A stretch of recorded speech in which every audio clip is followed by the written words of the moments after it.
Hi everyone, welcome to another session of our Open FPGA tutorial series. Uh, Today we will cover a new topic, and today we will look into the FPGA fabric flow, how the Open FPGA frameworks create the FPGA fabric netlist in the form of variable files. So without wasting any time, let's look at how we will generate a netlist for a design. Okay, so you will go to this Open FPGA flow. You're already in this directory, and you will go to this folder tasks, and you will see there have different options of various tasks like bitstream generation. And for verification, we have this compilation verification, and then we have these basic tests. And so what we will currently be looking at this FPGA Verilog task. So it has quite a few designs. We will look into the uh, first design of an adder.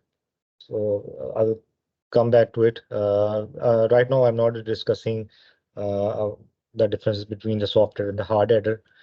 So the idea is to just to give you an example. So you can modify your designs as per your requirement.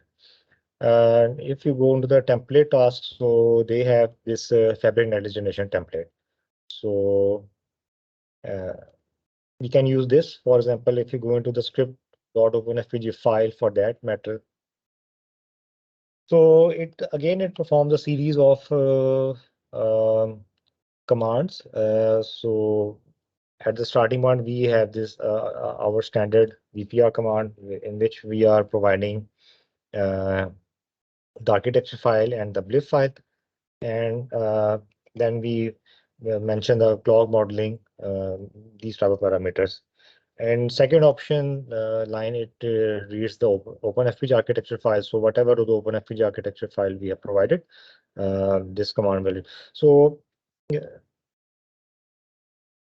it will do a series of commands. Like after it will read the open FPGA simulation setting. If we go into the config file, so it will read this open FPGA simulation file, which is fixed simulation open FPGA models. You can explore this XML file on your own. Uh, Coming back to then we link the open FPGA architecture file and by providing an activity file. Activity for file is a signal activity file. So it has some numbers. So and after that, it will basically check if there is any netlist naming conflict, and then it will basically after that it will fix up the routing nets, the physical block types, and so all these steps are part of the uh, fabric netlist creation. And we can also view the fabric hierarchy in the form of a txt file. And so OpenFPGA will do all these steps for you. You can uh, go through them on your own. So let's create a task first, and then we'll see how you compile that design.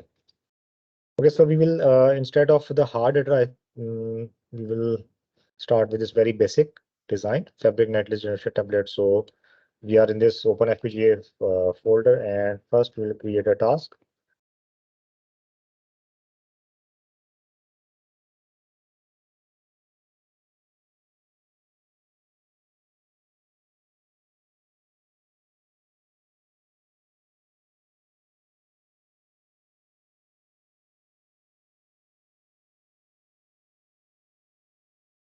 Specify fabric. Let's go.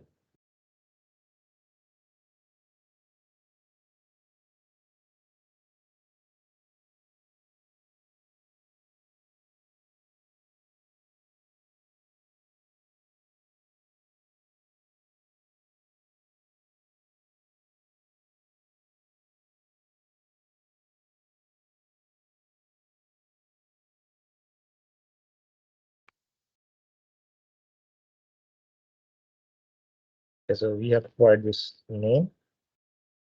Let's say I'm calling it FPGA Netlist.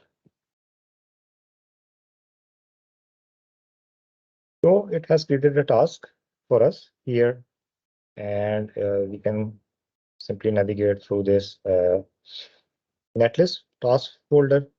So, so it has placed a micro benchmark of by default, we have this AND gate and then this blinking. And we have this open FPGA script file. In the architecture files, we have this VPR architecture file and the open FPGA architecture file. Configuration directory, we have provided these two files. Currently, I will simply show you the fabric netlist of the AND gate design. So let's run this task and see what happens. So simply run minus task command, and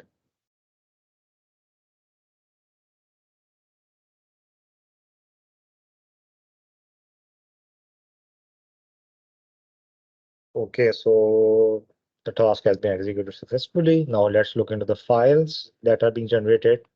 You can look in the latest, or you can go through this the very first run that we have done. So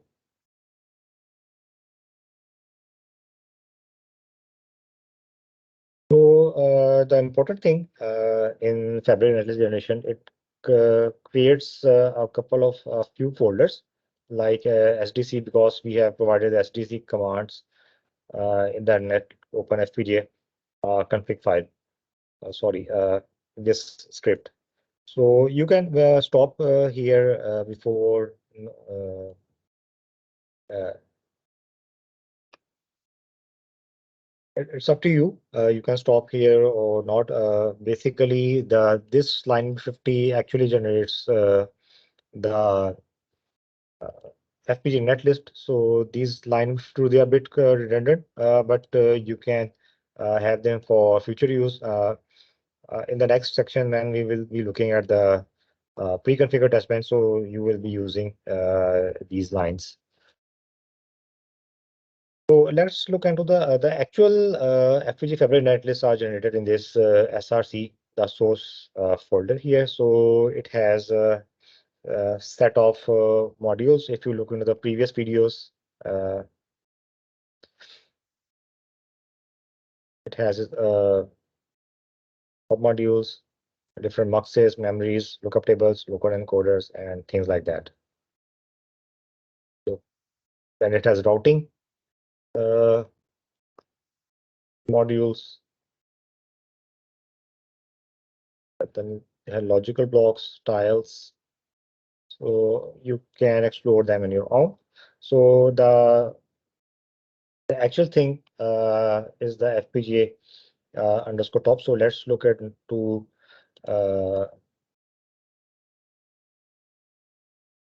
it. Okay, so here is our FPGA top, and it has a set of inputs and outputs. So the input is our programming clock, the set reset inputs. Then we have the clock for the FPGA fabric itself, and then we have this FPGA GPIOs pads, and then for loading the bit stream, we have this carry chain flip-flop with head inputs. So uh, we will be looking at these type of bitstream generation methods later in the series. The idea is just to give you that we basically load the bitstream into the fabric using by this input. And then once the FPG has been configured, we can basically read back the bitstream and then check if there are any errors or not. So it has created a set of global ports. You can see, especially if you look at the GPIO pads, it has created 32. So these are 32 pins. We can specify them as either inputs or outputs, depending upon what your requirement is. Okay. And these are the uh, declarations, various types, so you can go through them. all the IO tile, its grid.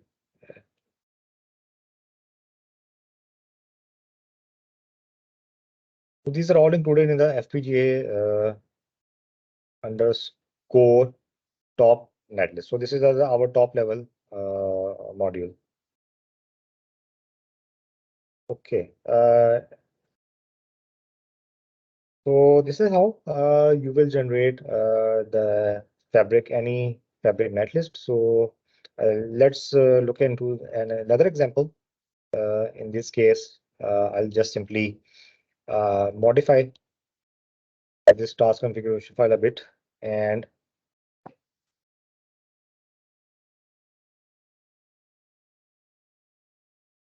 all right, so let's say we want to run another design.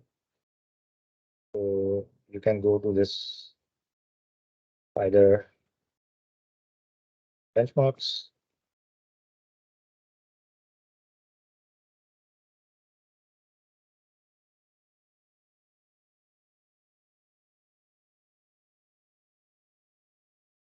So let's say we want to specify an adder. So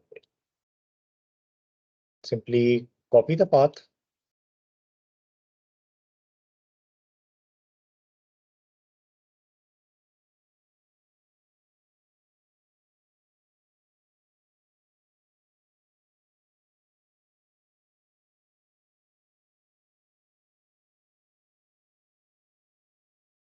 And we can upload them in the micro benchmark directory, which is local, in fact, in our case.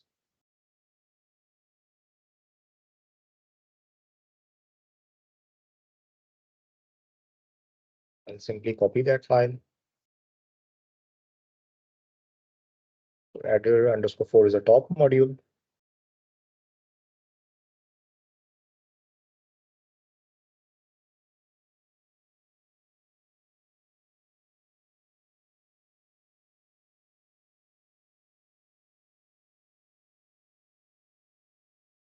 Once these files are added,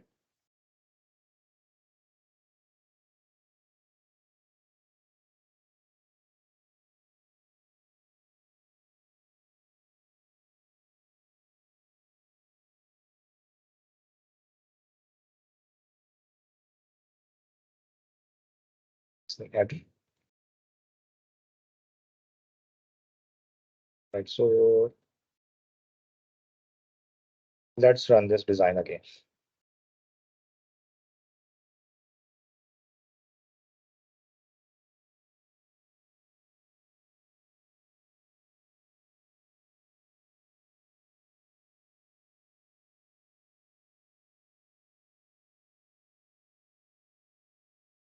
Okay, I think there is a mistake here. There-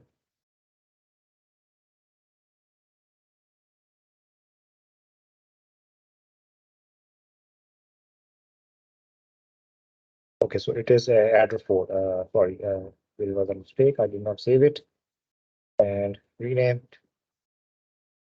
So yeah. So you can see it has created another folder, run number 3, or you can go into the latest run directory. Uh,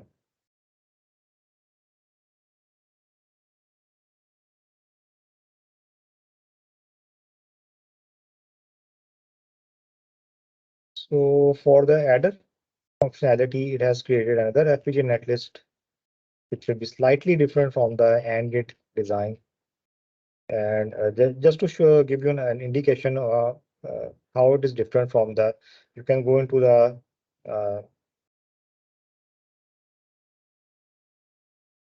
this test bench file where the FPGA it's instantiated.